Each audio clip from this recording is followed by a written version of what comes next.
Thank you. Hey, on this new episode of Dawn Page Live, I am honored and excited to have a stellar, generational, diverse group of guests joining the conversation from coast to coast to discuss the Latinx representation in mainstream media and in film in Hollywood. I want to welcome first Elena Salinas, former Univision anchor. You might remember her from Noticiero Univision, Aquí y Ahora.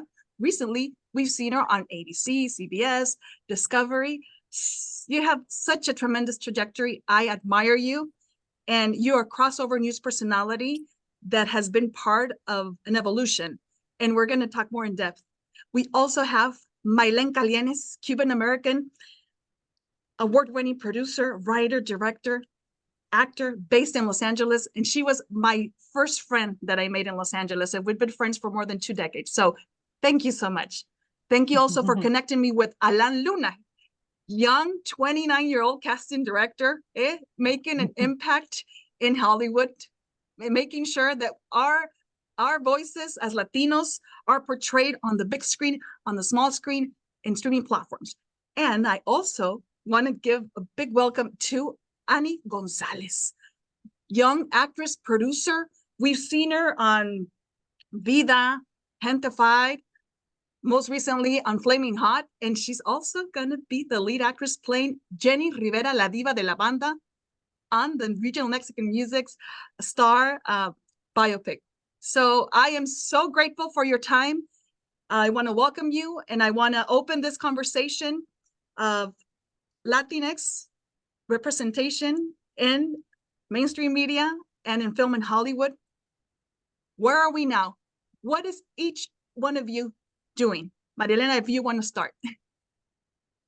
Well, what am I doing? I am currently a contributor with ABC News for 2 years now. And before that, I was with CBS News and then an Investigation Discovery. And that's after 37 years at Univision. Sounds like a lifetime, right? It is a lifetime.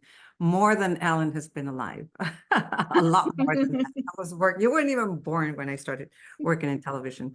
But so as a contributor, my main goal is to be able to tell the same type of stories that I told during those 3 decades and more at Univision to different audiences and on different platforms, because I truly believe, and I believed it for many, many, many years, that Latinos are so diverse and more Latinos are bilingual, and that one of the reasons why they usually gravitate towards Spanish language media for their news is not so much because of the language, but because of the content. So I guess sort of like making sure that the executives in these networks understand that they need to cater to Latinos by telling our stories, and not just to get more Latinos to watch news in mainstream media, but also for the rest of America to understand who we are and hear our stories beyond just crime and immigration. So that's what I have been focusing on, and the types of stories that I do usually revolve around that. And, one example of that would be that we can go into it a little bit later more, but we covered for a year after the tragedy in Uvalde, that horrible shooting that took 21 lives. ABC decided to stay for a year. We called the project Uvalde 365. And John Quiñones and myself were assigned to be the lead correspondents and the lead reporters in that story because of the cultural relevance, because we felt that that was a community that was more than 90% Latino, and they wanted to make sure that we were able to reach them and that we made them feel comfortable talking to us and that they could relate to us. So that's why I think representation matters so much. It does. And even though there's a lot of Latinos out there in media, we need more Latino stories. And that's what I'm there for. And it's so important for all these, I guess, news executives to also be in charge of making decisions in the editorial newsroom, and to tell the stories. And congrats to you and John Quiñones for the upcoming audio book. Maylen, you're also a storyteller, and you've been also somebody who's taken the bull by the horns to create your own opportunities to change the narrative for filmmakers. You're an independent filmmaker. Tell us, what are you up to? I know you're going to Miami next week. A ver. Yeah, I mean, it was actually my journey that led me to creating a nonprofit organization like Latino Filmmakers Network. As a storyteller, growing up in Miami, coming from theater as an actor, writer, director, coming to Los Angeles, getting into the Hollywood industry, starting off as an actor, and being sent out to the few theatrical auditions that were very stereotyped, and then making my first short film.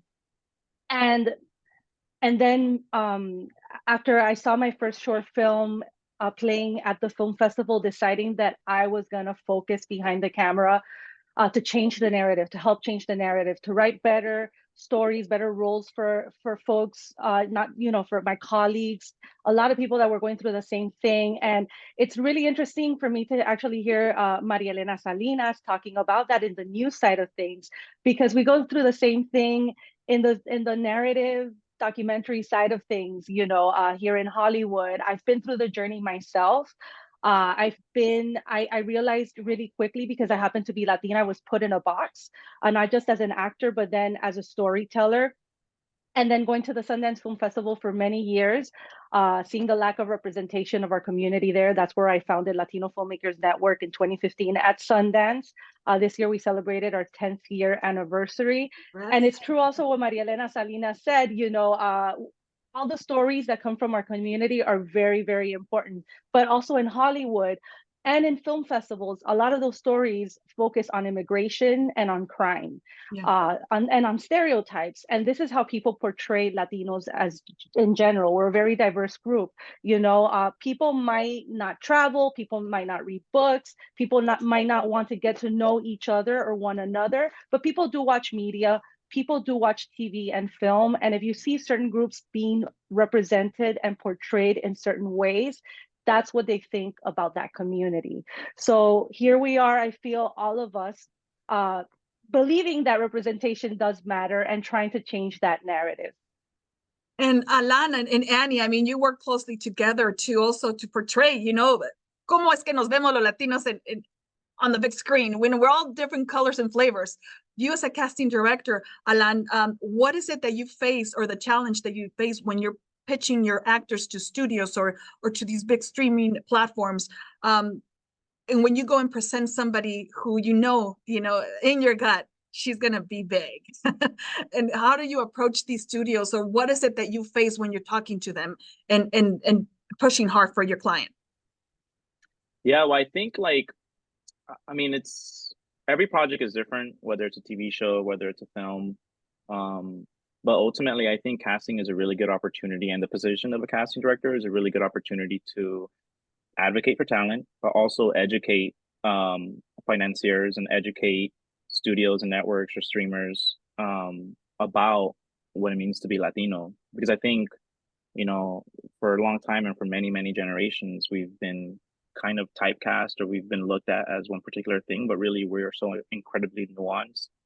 I think there's a lot of parallels with the different Latinos from different backgrounds, different countries, like from a Mexican to a Puerto Rican to a Colombian, but there's so many incredible distinct things that make us each so special from each country.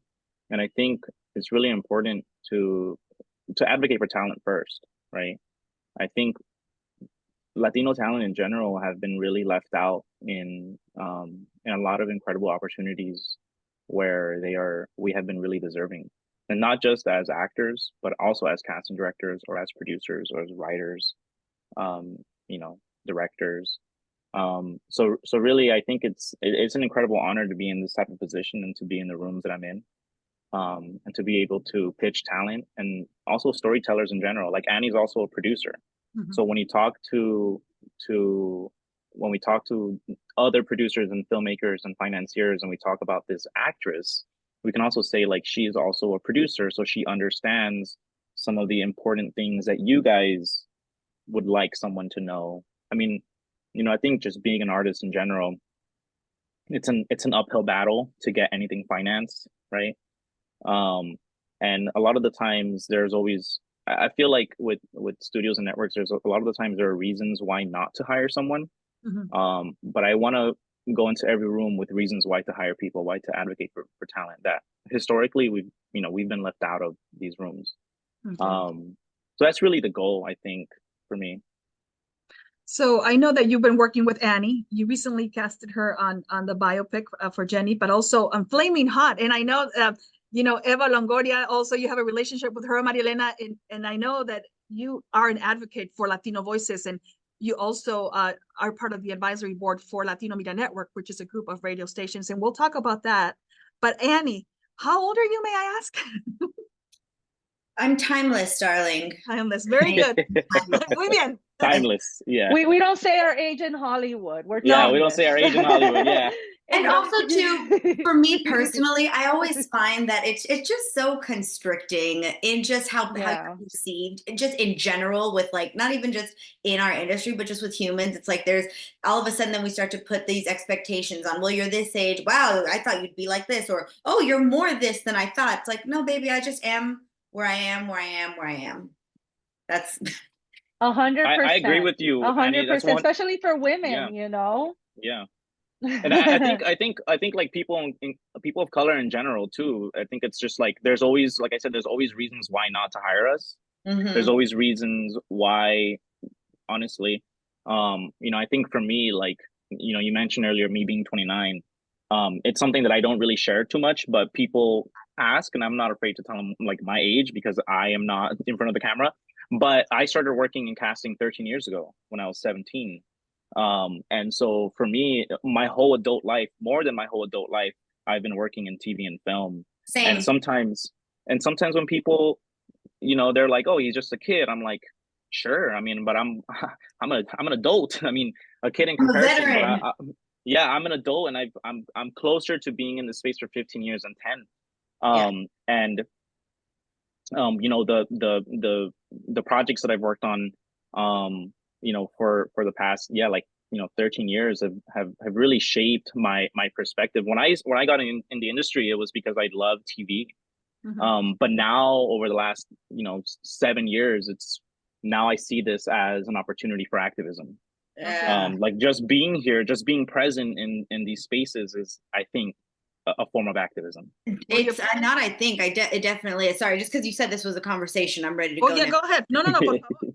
What I am really excited to contribute and offer to the space, and what I'm excited to see how the narratives are shifting is, I think a lot of the time, being Latine, being a woman, it feels like a lot of our stories are only valid if our pain is being romanticized. And I'm really excited to see my brothers and sisters cross-generationally in our joy. Like I am excited for us to break into mainstream media and it not be classified as a Latino story. Mm-hmm. That is my goal in this industry. And I'll tell you why. So I won't tell you my age, but I will tell you my background. I've been acting professionally since I was a baby. I want to say around 9 years old is when I started. So I've been in this industry for a very long time and I love what I do. Now, I never saw anybody that looked like me. The things that I was raised on was Gene Kelly and Fred Astaire and Ginger Rogers, people like Barbra Streisand and Bette Midler. And growing up, and I was born and raised in East LA in the hood, but I went to school in Monterey Park. So I was speaking Mandarin before I was speaking Spanish. Now, all this to say, I grew up and went to a school in East LA. With my mom, because she was a teacher there. That was the first school that I went where they were all Latino. And I felt out of place. I was like, oh, snap. This feels uncomfortable for me. I'm so used to being in a diverse space. I'm not used to hearing Spanish like this. We all, again, all this to say, right, all of us have our such unique, singular experiences, but the overarching theme is we all felt othered regardless, right? And I just think that's so exciting and powerful that what if our stories encompassed that? Like, what if it just was what it was without us having to explain? The way that we saw Everything Everywhere All at Once. They were speaking Chinese. They were talking about what they were talking about. They had their nuances that were so specifically them that if we didn't understand, we weren't frustrated in the moment that we couldn't understand what they were talking about. We put a pin in it and we're like, you know what, I'm going to look that up later and figure out what it is. We watch foreign films all the time. Now, anything human is not foreign to us. And our footprint in the United States is so much bigger than we have been allowed to take space up in modern media, film, television, news, and that we have felt we could. And I think we're seeing that now, with certain organizations like X, like Justice for Migrant Women, who keep imploring our community to get educated so that we can feel empowered, so that we can take up space. I grew up very much a quote unquote no sabo qué, pero ahorita yo puedo hablar más español. But when you're growing up and you have that sort of shame, I would have felt in a conversation like this, I don't belong. Yeah. Wow. Maria Elena, tell me about your beginnings. I know that you're from Los Angeles, and I mean, you come from humble beginnings, and I think a lot of us do, and we started working when we were teenagers, no? And you have this art of reinventing yourself, and my hat goes off to you. Now you're a contributor at ABC. How difficult was the crossover? But tell me more about you. We want to know more about you. So yeah, I was born in Los Angeles, and it's interesting listening to Annie about her experience growing up. For some reason, I did not feel the, I guess the racism at that time. I mean, how can I tell you this? Okay, why not? I'll tell you. I'm 69. I'm going to be 70 this year. Wow. I should be proud of my age, right? And you look very When good. I was a little girl in LA, I was very much part of that. And I really didn't feel like I didn't belong because my parents made sure that during that time, we felt very much American and very much Mexican. Be very proud of where you were born and your flag, and be very proud of your culture and your blood and your ancestors. So I grew up bilingual, bicultural, and I was very, very, very proud of that. Now, it wasn't until I started working in the media where I began to see some of those challenges. But before that, then I said, wait a minute, the people that I'm reporting to are living the same type of experience that I lived through and that my family has lived through. And yes, Dawn, I did start working when I was 14. I worked in a clothing factory with my mom. She was a seamstress. Wow. And I never felt that it was a burden. I just felt that that's what you're supposed to do. I never did. And I always saved money, and I paid my parents. I gave money to my parents to pay for the rent. So ever since I was 14, I've always been dividing up my money to pay my parents, to help them with the rent, and then saving, and then paying my own things, which to me was a normal thing to do. And for some people, it's a burden. But then I realized, yeah, a lot of Latino families do that. And I think that's one of the things that really drew me to journalism, because it's too long of a story, but that was not what I studied. That's not what I meant to do. I kind of fell into television, and then I became obsessed with it for two reasons. One, because I wanted to do it right. My father always told me, don't allow yourself to be mediocre and don't be inconformist. So you got to do what you're doing right. And I was determined to do it, and to do it to the best of my abilities. But then I realized how much impact we had in Spanish language media at the time. I mean, at the time, remember, there were 14 million Latinos in the country. Now there's 65 million.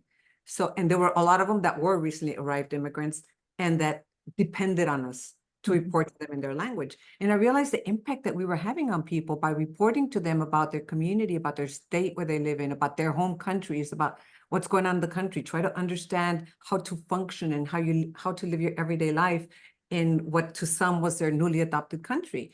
And I think that impact is what made me fall in love with the job that I had. And I realized this is not just a job. This is something that is going to be my mission. It was it became my passion, and then it became my passion, then it became my mission. That's why working with the Latino community and working in Spanish language media, I truly believe has a social component to it, because you have to go above and beyond just the news and the headlines. You have to understand your community's needs that are different, or they have additional needs than the rest of America. And that's why, God, it's been like over 4 decades now that I have dedicated myself to working in the media. I understand the power of reporting and empowering my community, whether it's political empowerment or empowerment through information, empowerment through education, whatever it is, that has been my mission. Wow. And I took that with me to CBS and ABC. But let me tell you something. You say, oh, now you're at ABC. Well, my position at Univision was so much more important than being a contributor for ABC. It's different now. What's different now is that I get to tell some of those stories to audiences that maybe haven't heard some of those stories. And Annie, just one last thing, because I don't want to take up too Yeah. much time. No. Or I think it was Maylen who said you don't want to be put in a box. So this might sound weird, but as a contributor with ABC and also when I was at CBS, I do want to be in a box. I'll tell you why. Because, like I said, there's a lot of correspondents that are Latino, but I wanted to be the one that told Latino stories. Yeah. I remember in one election night, they said, oh, they want me to ask you about the Latino vote, but I don't want to pigeonhole you. And I said, please pigeonhole me, because that's what I'm here to talk about. Because if Yeah. I don't talk about the Latino vote, no one is going to talk about the Latino vote. I love that. So, you know, it's different for everyone. And I think young Yeah. people who are starting in their career shouldn't be put in a box. But at this stage of my life in my career, otherwise I'll just retire, and I might do that pretty soon. But if I'm going to be there, I want to be there to make a difference. And Not that's just your strength. random stories. No, if I'm there, it's for a reason, and it's to make a difference, and it's to make an impact. Si no, me voy a vivir a otro No. país. And no, and that's your strength, that's your uniqueness, no, and that's what differentiates you from among other journalists. But you keep impacting with your storytelling and also inspiring generations of journalists. And Maylen, if you have anything to add, I know that you were born in Cuba, but then raised in Miami.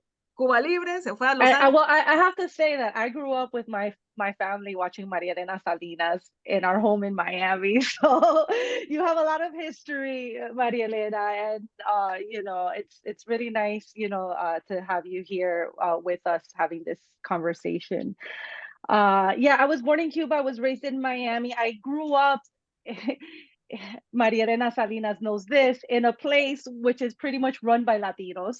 You know, everybody around you is Latinos, and now, you know, I've been in Los Angeles for like 22 years already. So I've been out here for a very long time, and now when I go to Miami, it's become even more diverse amongst Latinos, amongst other cultures. You know, it's a very, very diverse you would say country, because it's like so different from the rest of Florida, but it's a very diverse city. And I think that was kind of like a little bit of a culture shock in a sense, I guess, moving to Los Angeles, which is very, very diverse as well, but being surrounded by Latinos, being surrounded by the community, right? And then seeing how the community is not so well accepted by everybody else, you know, in a different spectrum, and seeing the, you know, being in the industry and seeing how the industry navigates not just our community, but other underrepresented communities, you know, so yeah, that was kind of like a little bit of a shock for me at the beginning. I'm not gonna lie. And in my journey again, you know, I realized how important it was to tell our stories, you know, to put more of us out there, and for me as a producer, you know, to jump on board movies made by other talented Latino filmmakers that have stories of their own, that whether they were born in a different country but they grew up here, or they grew up here. It's the American Latino voice, which I feel has not been defined in the entertainment industry. Therefore, it has not been defined in the United States of America. And I think it's a very important conversation to have, and a very important thing to do. So I guess that's what I have to say in regards to that. And Alan, I know that you're a son of migrants from Mexico City, de Chilangolandia, me dijiste. Yeah. And Yeah. Tell me what else needs to be done. You're meeting with all these financiers and all these movie studios. What else needs to be done? But if you want to share more a little bit about your background, we would appreciate it Sure. as well. Yeah, definitely. I mean, I just think like we just need to open the door for the people that are gonna come after us, and I think everyone here is doing that, which I love.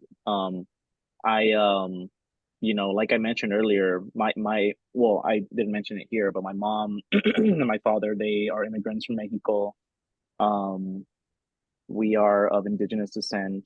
We're of Mexica, Totonaca, and we yeah, I mean, you know, growing up, I never saw someone like me on the screen, and I think a lot of it was because of, you know, what you see normally, you know, what you see really educates, right?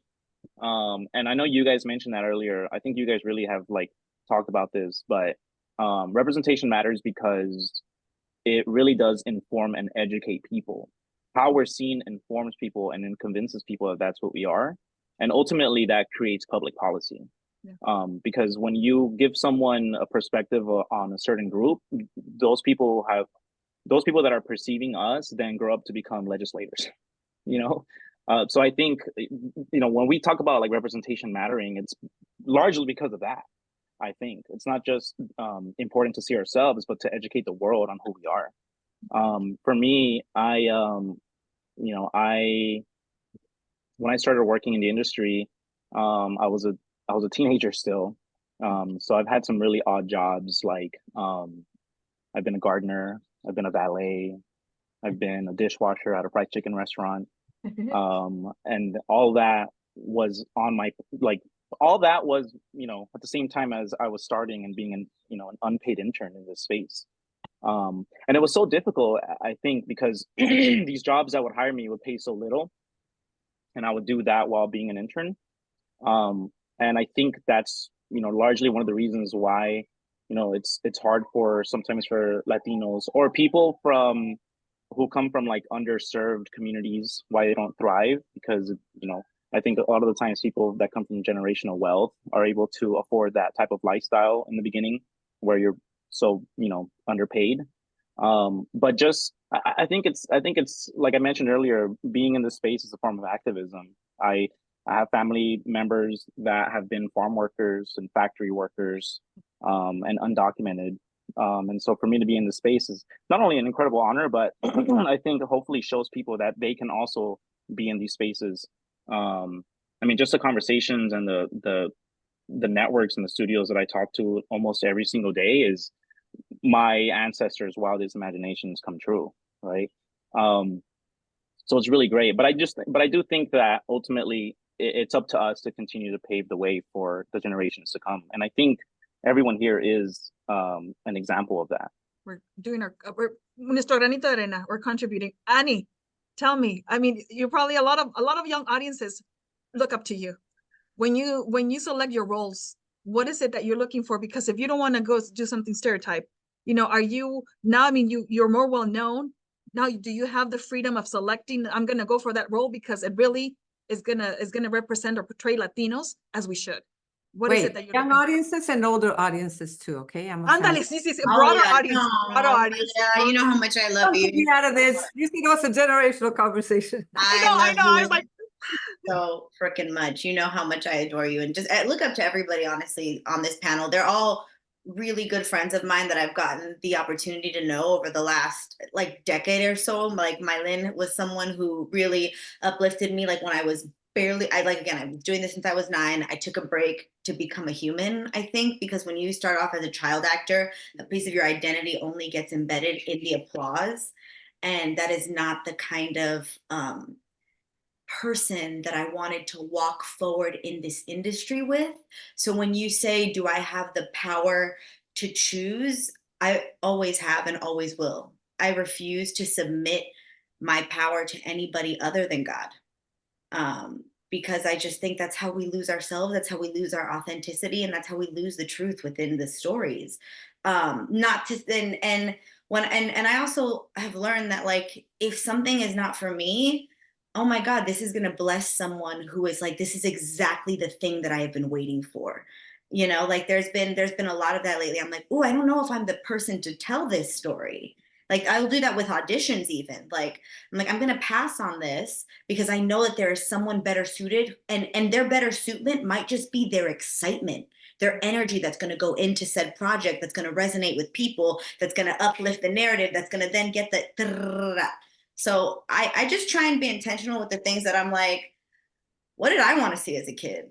I love empowered women. I like chingonas. I like poderosas. I like little girls who kind of like to fight a little. Like I like having that in me. I love now finally, as someone who felt so silenced as a little girl, to get on screen and have my full anger and go crazy. I think that is so empowering as a woman and a woman of color. We're always taught, no, mija, like you sit, you pray, you be quiet, you look pretty, you look this. And I'm like, sometimes I feel the prettiest when I'm the biggest mess. So to your point, I feel like I always have the power.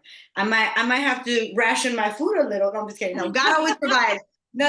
Honestly, I really will say I am so blessed and grateful. I was just having that this morning of, we're in an interesting time in our industry. We were on a strike for a very long time. So actors, casting directors, filmmakers, directors, producers are all kind of going through this new space. Like, there was a Deadline article that came out that only three pilots got picked up. Like, that's wild. So you can, and so imagine if all of us were out of work, Top Tier was out of work. So who is saying yes to at a way lower cost than they would have before the strike? So all of us are we're in this new way of figuring out, okay, what's the work that gives me joy? Because there's so little of it right now. Or maybe that's just in our mind. Actually, there was too much of a surplus of all this, forgive my language, but mierda just coming out just for content.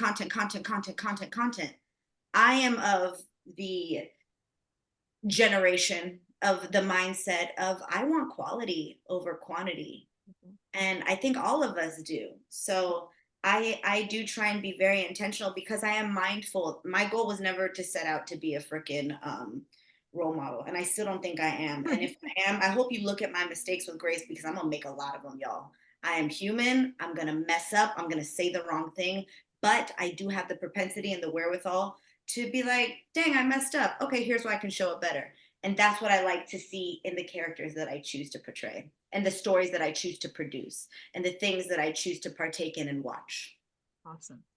I would like for each one of you to just kind of let me know what is in the works for you guys, and to continue, storytelling and changing the narrative.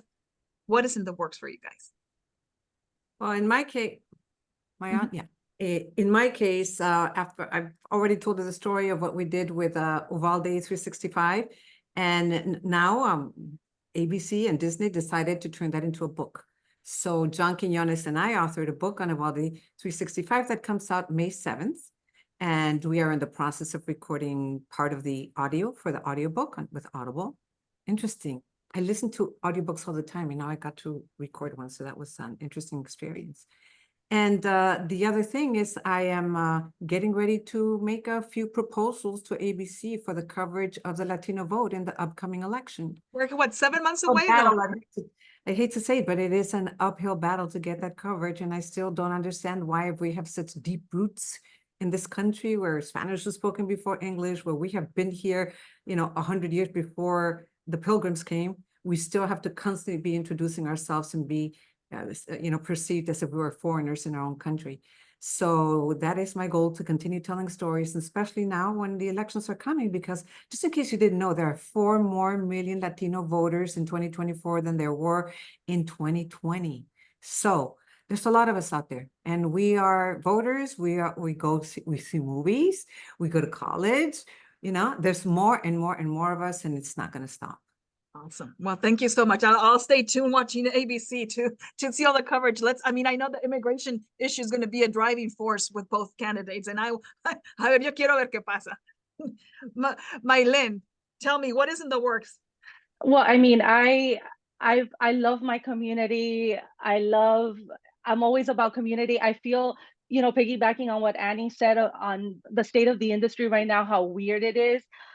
In all the years of kind of understanding this industry and, the highs and lows that we've been through, I feel that in the end, and this has always been my belief, community is really what's going to bring us to the forefront.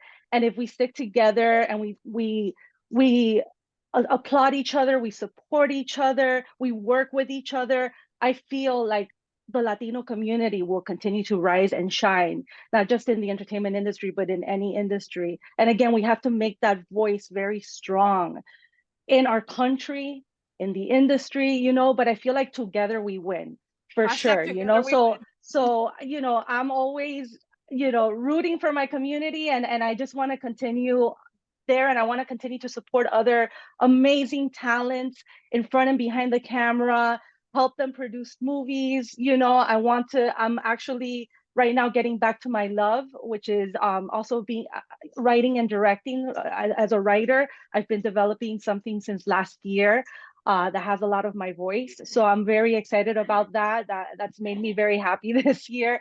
But I have a movie that I executive produced, The Shadow of the Sun, that did very well this last year and this year. It was Venezuela's selection for the 96 Academy Awards, which was an amazing thing that we did with this movie. I met the director through Latino Filmmakers Network, and throughout the years, I've been kind of like working with him, and finally got to be able to work with him on this project. Now we're headed to Miami to showcase it in Miami. We've had 2 sold out screenings, so they added a 3rd one. So if you're going to be in Miami, come join us. And I'm going to also be in Miami, not just there for my film, but I'm going to be in Miami supporting other filmmakers, and also hosting something with Latino Filmmakers Network and bringing community together, because that's important. It's important to continue to support each other.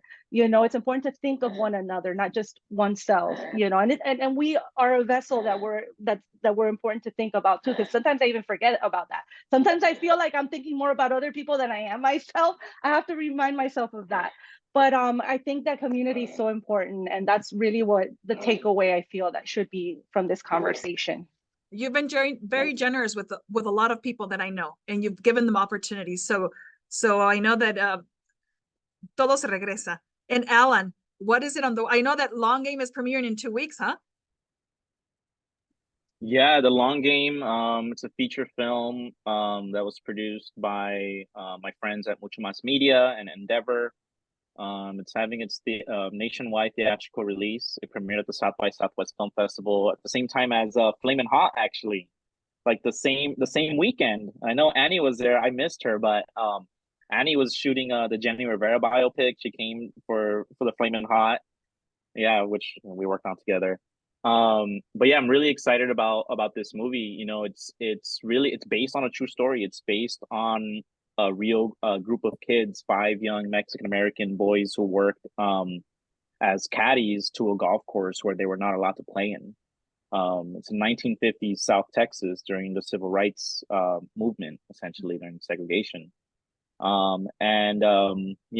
They encounter an ambitious and driven superintendent who's also a military veteran, and he is trying to get them to compete in some golf competition at the golf course where he's also not allowed to be a member.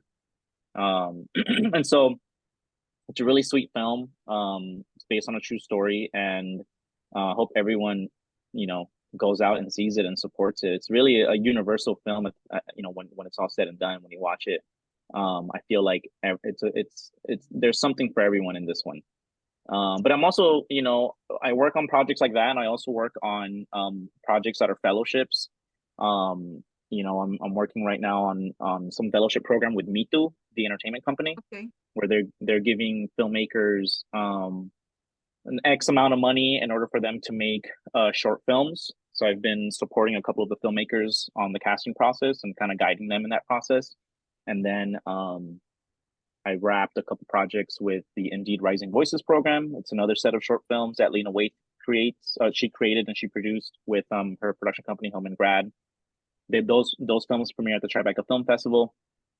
I supported a couple of filmmakers on those, and then another fellowship. These were all like at the same time. Wow. Like it's just crazy. There's a Netflix La Leaf. La Leaf is a Los Angeles Latino International Film Festival. So this fellowship, they give filmmakers money as well to make their short films and their stories. I think it's really important to work on these small projects that really, they don't really pay anyone anything, but what they do is they're kind of a launching pad for the filmmakers or directors. Because if the directors, it's so hard to get to raise money and to make a movie, but if the directors are able to get financing through these fellowships, it can lead to better representation for them, which is in the form of a literary agent or manager. And ultimately, once their stories are seen, it creates an impact in our space. So if we can help filmmakers that are emerging in their filmmaking process, if we can help them create a really beautiful film, even if it's just a short film, the right people watch it, financiers, studios, networks, agents, and managers, and it can help them sell their feature-length films. Well, it's a it can help them sell their talent incubator. I mean, congrats to you. I mean, casting all the leads in this long game alongside Dennis Quaid. Congrats, you know, and more to come. I mean, I'll be Yeah. estaré atenta a tu carrera. And Annie, I want to know about the biopic with Jenny Rivera. It's going to premiere on VIX. Do you have any more details? At present, I don't have anything yet. We're still all just figuring out when, what, and where, but I'm excited for people to see it. We worked really hard on it, and Alan worked really hard on bringing me on. I was nervous. I mean, come on, someone like, you know, La Reina de Banda, the diva of LBC. I mean, this can probably like catapult you to another international level because she has a huge following. But I mean, you're everything you've done, you know, all your credits. But I think La Diva de la Banda, you know, it's somebody who's like a legend, una leyenda, and I actually work with the Riveras, so all the legacy of Jenny Rivera, and I also work on Mariposa de Barrio as a publicist in my days as a publicist. So I am very eager to see your performance. And I know you filmed in Colombia and Bogota. Tell me a little bit more about that production. Yeah, we filmed in Bogota. You know, they are bringing more productions out there right now because, you know, they have a lot of like tax breaks and things, and it's just a beautiful country. Everybody there was so ready to work. What I think is different about this iteration of Jenny versus Mariposa de Barrio is, you know, Jenny is bilingual. She's a hood girl from LBC.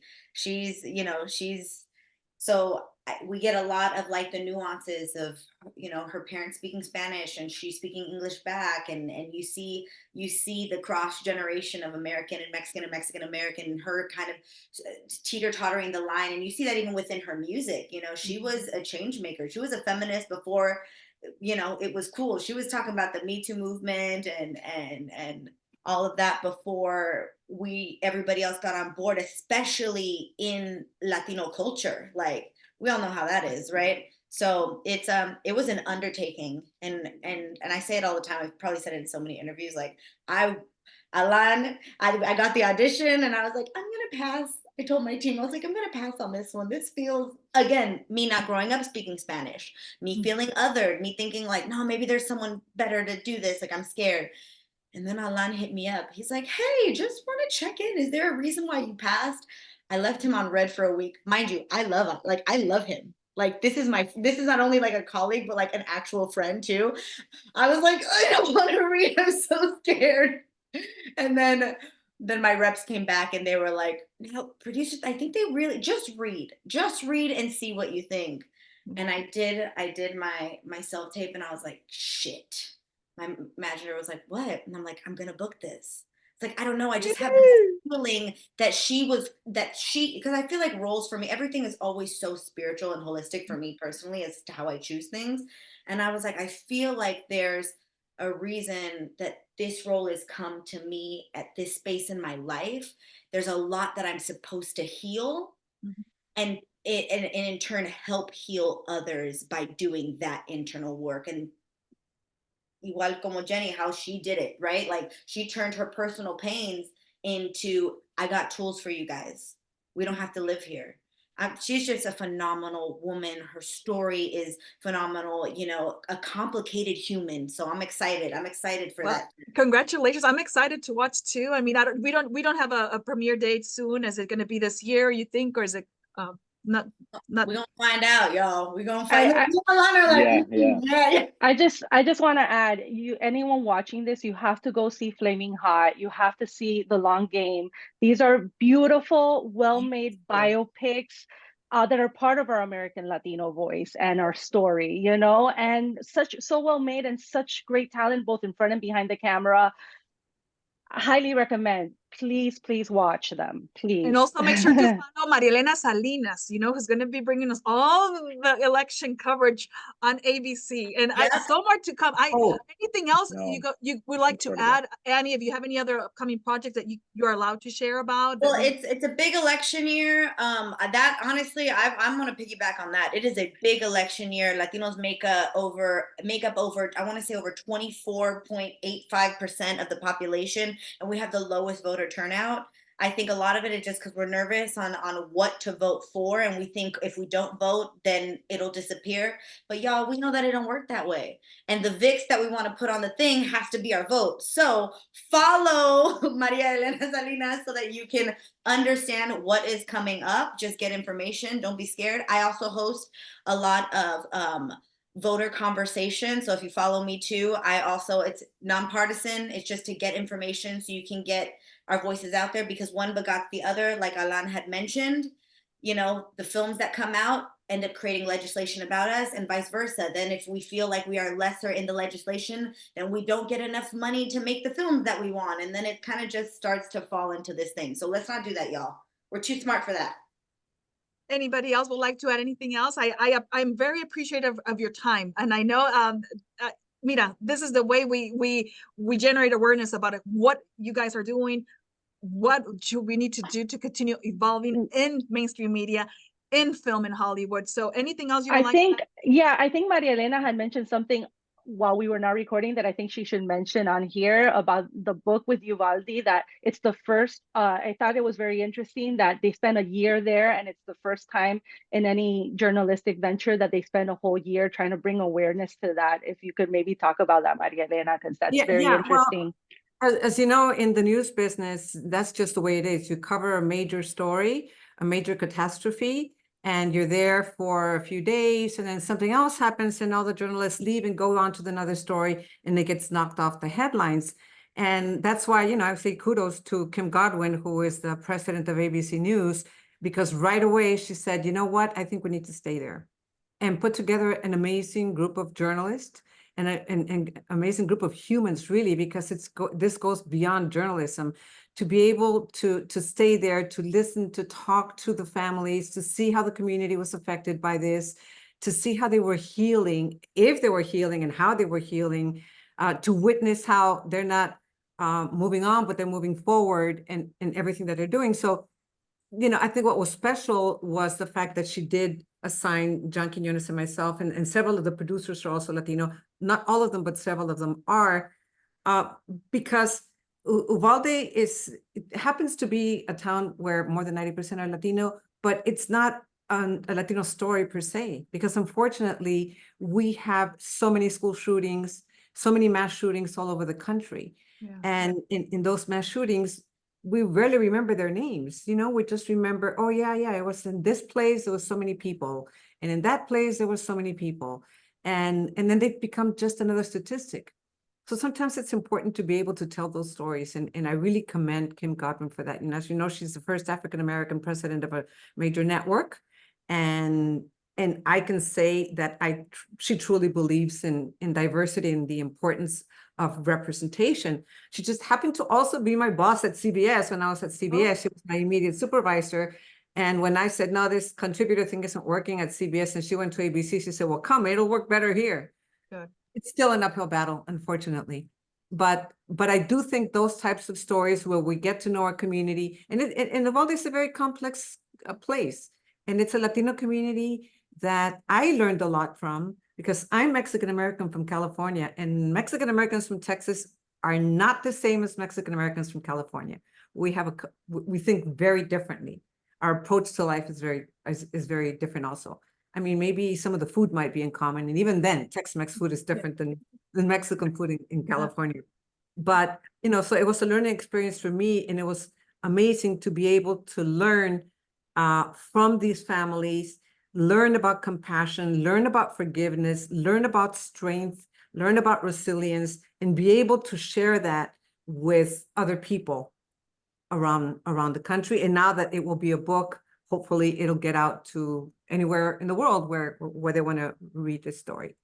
But there's something that I've had in the back of my mind since we started this conversation. I don't know if one of the last stories that I did for ABC was the McKinsey report that came out on Hollywood in the media. I mean, Latinos in Hollywood. I don't know if any of you saw that report.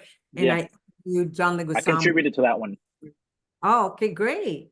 And I interviewed John Leguizamo for that, because John Leguizamo for years has been sounding the alarm of the lack of representation. Yeah. Yes. And, you know, Maylen, you were saying, let's go see the movie. We have to see that movie. Well, you know, the sad thing is that Latinos are overrepresented when it comes to going to watch films or streaming. 29% of Latinos are going out to see these movies that so many executives in Hollywood are not investing in, yet we are their best customers. And because they are not investing in it, they're losing up to $18 billion.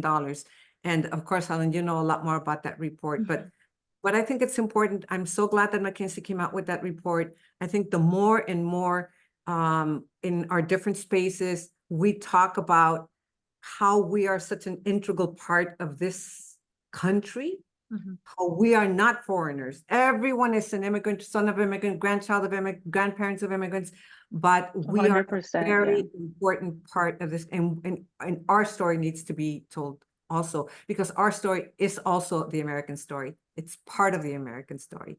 And Annie, one last thing that I want to say is don't be ashamed if you don't speak Spanish, because that doesn't define you as Latino. I disagree with, even though I'm bilingual and I think it's, I love being able to speak both languages.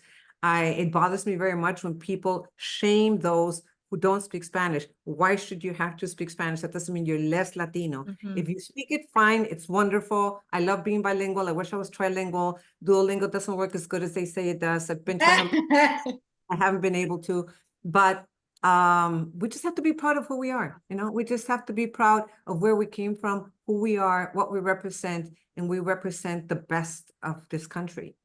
Well said, Maria Elena. I'm so grateful to all of you. Well, I don't want to take much of your time. I wish you much success. I'm here. I'm an ally. Soy una aliada para todos ustedes. I'm going to be, atenta to all your growth and also cheering you on. And Maylen, thank you so much. Best of luck to next week in Miami. Alan, a pleasure. Thank you so much. Annie, igual. Todo el éxito. Maria Elena, it's an honor. Thank you for making this such a valuable conversation. All right. Thanks for including Un me. beso a Bye, guys. todos. Bye, you Bye. guys. Abrazo. Bye. Bye.